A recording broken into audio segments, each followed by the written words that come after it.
sad flipping news.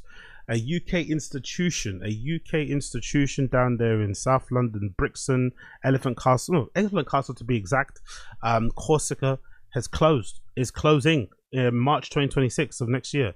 So I guess the last few months, yeah, we don't have that much long actually to go. Fucking hell. It was rumored recently actually, but they confirmed it via their Instagram that Corsica Studios will be closing for good next year. Now, it shouldn't be too surprising for people that live in that area, because I feel like apart from places in like East London, like Hackney and shit, and Stratford and Hackney Wick and Dalston and Stoke Newington, I think the other places that have been heavily gentrified, or even maybe North, like Angel and shit, the other places in London that have been heavily gentrified are places like Elephant and Castle, Brixton and shit. Like, they got rid of that shopping mall. Like, Elephant and Castle had this amazing shopping mall, right? Really fucking cool. Old school shopping mall around the roundabout that's completely gone. That roundabout is completely changed. The elephant thing is gone, right? Like, everything is gone about that area. So Brixton, Peckham, all these places, Elephant Castle, they're no longer what they used to be. They're very, very, very gentrified. Even the racial mix-up of the places have completely changed as well. I'm sure some of you guys who live in South London will definitely attest to that. So this shouldn't come as a surprise.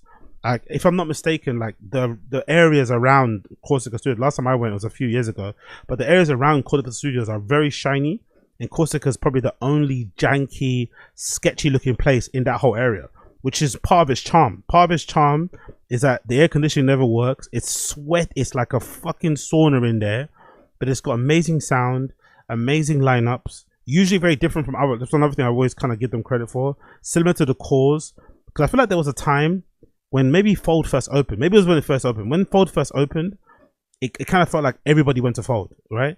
And I think because Fold had a certain, I think because Fold kind of adhered by like the Berlin style of programming in terms of what they booked as DJs, like some of the cooler ones and stuff coming up, making noise. A lot of people couldn't see those people in London, so they'd go to Fold because you'd nowhere else to see them. So I think a lot of people started to copy that lineup structure. And I know E1 tried to at one point, right?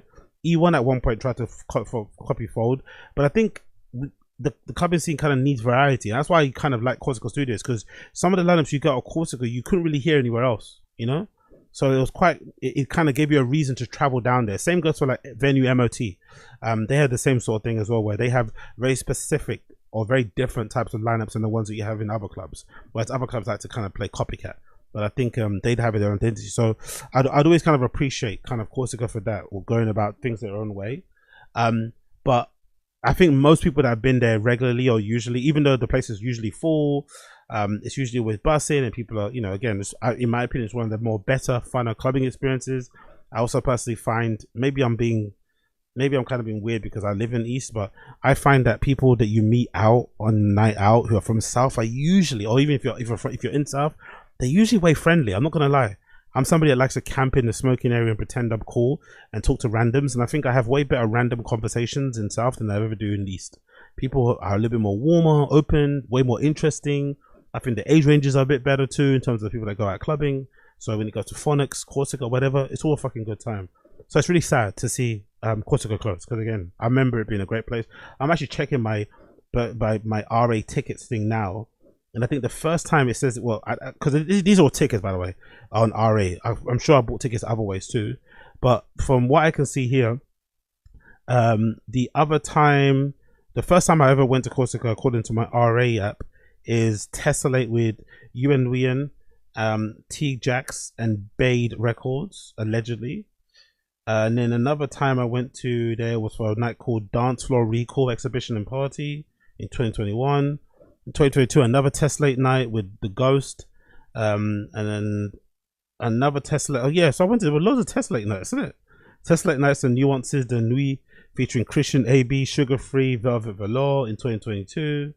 Another, oh no, this is Origins. Okay, big up Origins. This is an Origins night I went to in 2nd of June 2023 with Rosa Terenzi, DJ Far in the Club, and Fio Fa, sorry. And then another one in I think that's the last one in 2023. I don't think I went to that one actually. I don't remember going to, this might be one of the ones I bought the tickets for and never went. But it's just for an Origin and Kalari Oyster Cult featuring Spray, Oz Vanger, Aisha, and more.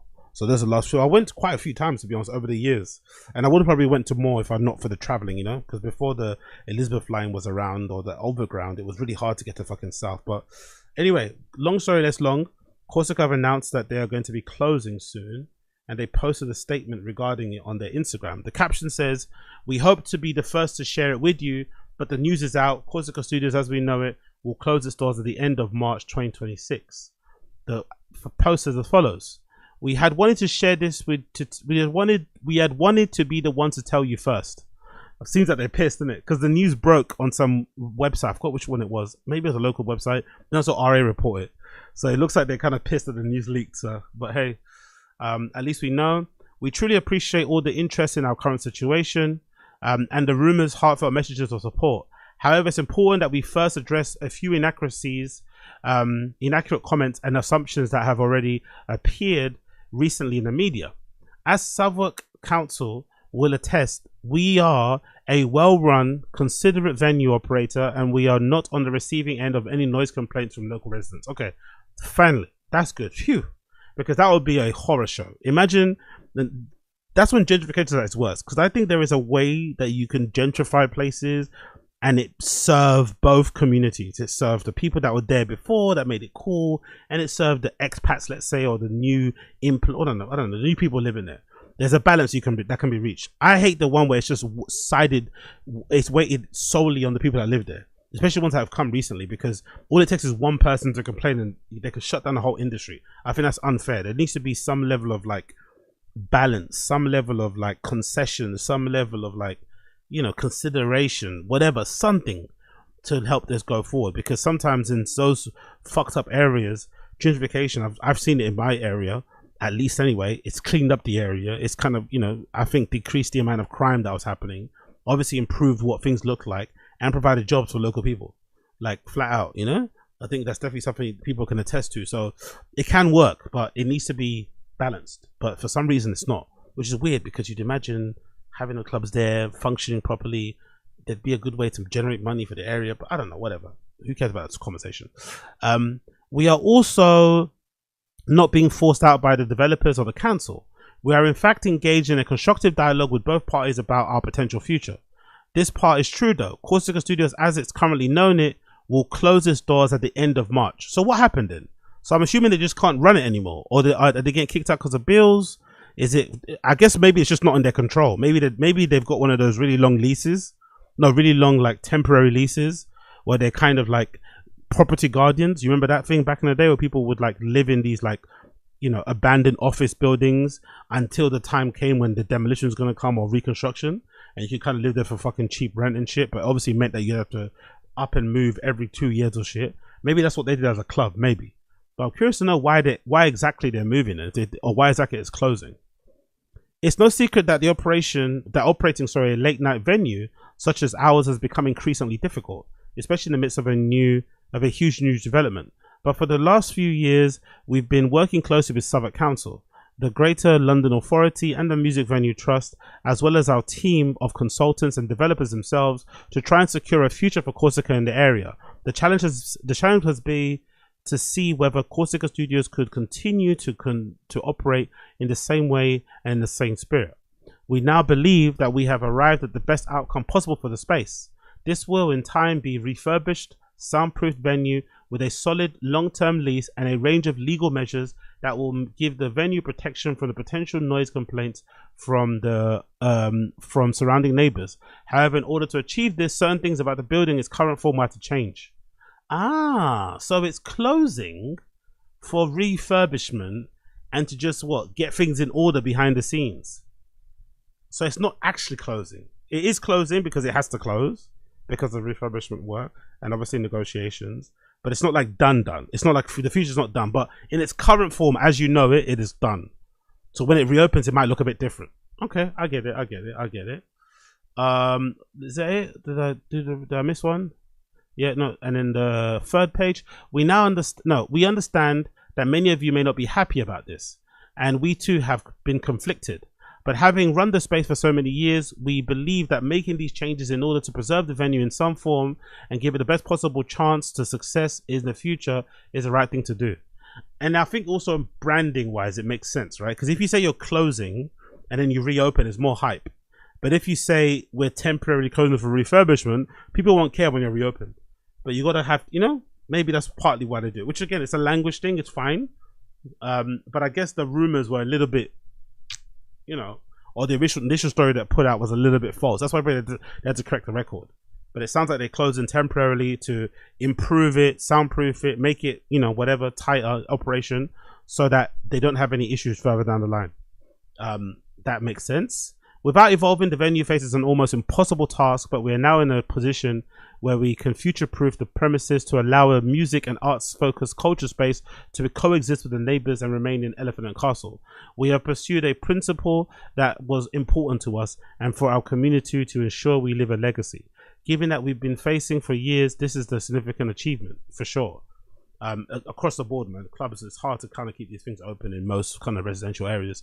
There is still much work to be done, and we're still not sure what our next steps will be, though we shall definitely be taking a break. But for now, at least, we've decided to end on a high and go out in style. That's really cool. So even if it doesn't work out, then I guess they've ended on a high. But I think it's a great thing to do. I think it's the best option to do. Go ahead and close for the temporary. Of course, you're going to fuck yourselves in a way because, people sometimes, when you're out of sight, out of mind, you're not sure if they're going to come back again. But the benefit is that when you do reopen, you are somewhat safe in the knowledge that you've put things in place that will mitigate for people complaining, people maybe threatening to shut the place down, or redevelopment works and shit, right? You're in a far better place. You've negotiated certain things with certain developers, certain communities. All that stuff is really important too. Which is probably something that should be maybe a full-time job, Don't know who does it, but it probably should be a full-time job for whoever works in clubs to like be the person that's responsible for liaising with like the local borough, council, government, contractors, surveyors, property developers, neighbors. It's probably one of the most important roles, second only to maybe like the venue book, the DJ booker and shit, right? Venue booker, whatever. Really important, because if you don't get that right, like all it takes is one disgruntled fucking neighbor and they can shut your whole thing down. Crazy. We saw that in Dawson, bro. A couple of people just shut down that whole strip. Big up Kingston. It's RIP'd. Last page. From the 31st of December 2025 until the 29th of March 2006, we will be running a series of events to celebrate the last 2.5 decades. The closing program will cover the full spectrum of our influences and inspirations, providing an opportunity to dance, reflect, and honor the people, artists, parties, and promoters who have helped shape Corsica Studios over the years. So I'll definitely be there for that. When the doors finally close, and we say goodbye, we will do so with the utmost gratitude of everyone who has been a part of the journey so far.